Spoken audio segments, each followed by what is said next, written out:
নমস্কাৰ বন্ধুসকল, লেটেষ্ট খবৰৰ আজিৰ ভিডিঅ'টিলৈ আপোনালোকক স্বাগতম জনাইছোঁ।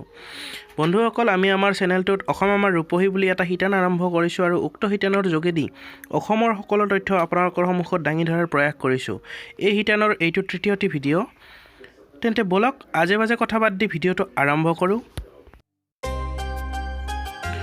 আজি আপোনালোকৰ বাবে অসমৰ ভূগোল সম্পৰ্কীয় কিছু তথ্য লৈ আহিছোঁ প্ৰশ্ন উত্তৰ আকাৰে। তেন্তে বলক পলম নকৰি প্ৰশ্ন উত্তৰসমূহত চকু ফুৰাওঁ। প্ৰশ্ন নং 1, গুৱাহাটী ব্ৰহ্মপুত্ৰ নৈৰ কোন পাৰে অৱস্থিত? উত্তৰ হ'ব দক্ষিণ পাৰে। প্ৰশ্ন নং 2, অসমৰ প্ৰধান নদী দুখন কি কি? উত্তৰ হ'ব ব্ৰহ্মপুত্ৰ আৰু বৰাক। 3 নং প্ৰশ্ন, অসমৰ সৰ্বোচ্চ শৃংগটো কি? উত্তৰ নামচা বৰুৱা। 4 নং প্ৰশ্নটিলৈ আহিছোঁ, অসমৰ ভিতৰত ডাঙৰ জিলা কোনখন বা অসমৰ আটাইতকৈ ডাঙৰ জিলাখনৰ নাম কি? উত্তৰ হ'ব কাৰ্বি আংলং। প্ৰশ্ন নং 5, অসমৰ পশ্চিম সীমাত অৱস্থিত বিদেশী ৰাষ্ট্ৰখনৰ নাম কি? উত্তৰ বাংলাদেশ।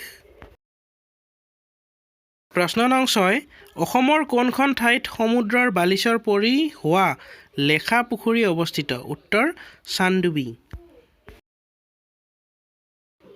7 নং প্ৰশ্নটিলৈ আহিছোঁ, উত্তৰ কাছাৰ জিলাৰ জাতিংগা কোনখন পাহাৰত অৱস্থিত? উত্তৰ কাছাৰ জিলাৰ জাতিংগা বৰাইল পাহাৰত অৱস্থিত। প্ৰশ্ন নং 8, অসমত জহকালি হোৱা প্ৰবল বতাহ বৰষুণ তথা শিলাবৃষ্টিৰ স্থানীয় নাম কি? উত্তৰ বৰদৈচিলা। 9 নং প্ৰশ্ন, অসমৰ প্ৰধান নৈ ব্ৰহ্মপুত্ৰৰ মূল সুঁতিটো কি? উত্তৰ তমচুক খামভাব। ব্ৰহ্মপুত্ৰ আৰু বৰাক উপত্যকাক কিহে পৃথক কৰিছে? উত্তৰ বৰাইল পাহাৰে।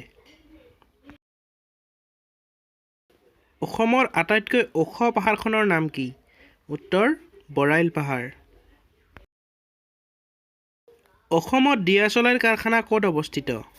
উত্তৰ ধুবুৰীত। হয় বন্ধুসকল, অসমৰ ধুবুৰী জিলাত দিয়াচলাইৰ কাৰখানা আছে। প্ৰশ্ন নং 13, অসমৰ মৰাপাট কাৰখানা ক'ত আছে? উত্তৰ শিলঘাট। 14 নং প্ৰশ্ন, অসমত সাৰ কাৰখানা ক'ত আছে? উত্তৰ অসমৰ নামৰূপত সাৰ কাৰখানা আছে। প্ৰশ্ন নং 15, অসমৰ কোনখন ঠাইত বিলাতী মাটিৰ কাৰখানা আছে? উত্তৰ হ'ব অসমৰ বোকাজান নামৰ ঠাইত বিলাতী মাটিৰ কাৰখানা আছে। 16 নং প্ৰশ্ন, কাঁহ পিতলৰ বাচন বৰ্তন প্ৰস্তুতৰ বাবে অসমৰ কোনখন ঠাই প্ৰসিদ্ধ? ইয়াৰ শুদ্ধ উত্তৰ হ'ব সৰ্থেবাৰী। প্ৰশ্ন নং 17, অসমৰ চাহ শিল্পৰ কেন্দ্ৰ বুলি কোনখন ঠাইক কোৱা হয়? উত্তৰ চাবুৱা। 18 নং প্ৰশ্ন, অসমৰ কোনখন ঠাইত কয়লা চালিত তাপবিদ্যুৎ শক্তি কেন্দ্ৰ আছে? উত্তৰ হ'ব অসমৰ বঙাইগাঁৱত কয়লা চালিত তাপবিদ্যুৎ শক্তি কেন্দ্ৰ আছে।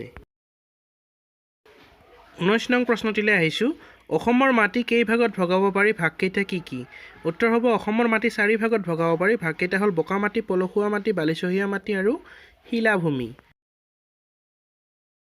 এইবাৰ আমাৰ আজিৰ 20 নং প্ৰশ্নটিলৈ আহিছোঁ, অসমত হোৱা বৃষ্টিপাতৰ গড় কিমান? উত্তৰ আনুমানিক 178ৰ পৰা প্ৰায় 305 চেণ্টিমিটাৰলৈ অসমত গড়ে বৃষ্টিপাত হয়। 21 নং প্ৰশ্নটিলৈ আহিছোঁ, ভাৰতৰ কোন দিশত অসম অৱস্থিত?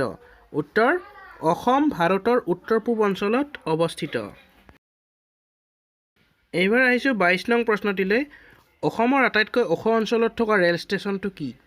উত্তৰ হ'ব উত্তৰ কাছাৰ জিলাত থকা জাতিংগা। ই সমুদ্ৰপৃষ্ঠৰ পৰা 2156.65 ফুট উচ্চতাত অৱস্থিত। অসমৰ গাতে লাগি থকা 4খন বিদেশী ৰাষ্ট্ৰৰ নাম কি কি? উত্তৰ বাংলাদেশ, ম্যানমাৰ, ভূটান আৰু চীন দেশ। প্ৰশ্ন নং 24, অসমত প্ৰচুৰ পৰিমাণে চূণশিল পোৱা ঠাই দুখন কি কি? উত্তৰ দিলাই পাহাৰ আৰু কাৰ্বি আংলং। হয়, এই দুখন ঠাইত প্ৰচুৰ পৰিমাণে চূণশিল পোৱা যায়। বন্ধুসকল, আপোনালোকলৈ অনুৰোধ, আমাৰ ভিডিঅ'সমূহ চাই যদি ভাল পায় নিশ্চয়কৈ লাইক কৰিব আৰু চেনেলটো ছাবস্ক্ৰাইব কৰাৰ বাবে আমাৰ অনুৰোধ থাকিল আৰু লগতে বেল আইকনটো নিশ্চয়কৈ প্ৰেছ কৰিব যাতে আমাৰ ভিডিঅ'সমূহ লগে লগে আপোনালোকে পাই যায়। তেন্তে বন্ধুসকল, ভিডিঅ'টোত আজিলৈ ইমানেই। পুনৰ লগ পাম আন এটি ভিডিঅ'ৰ যোগেদি। ধন্যবাদ। জয় আই অসম।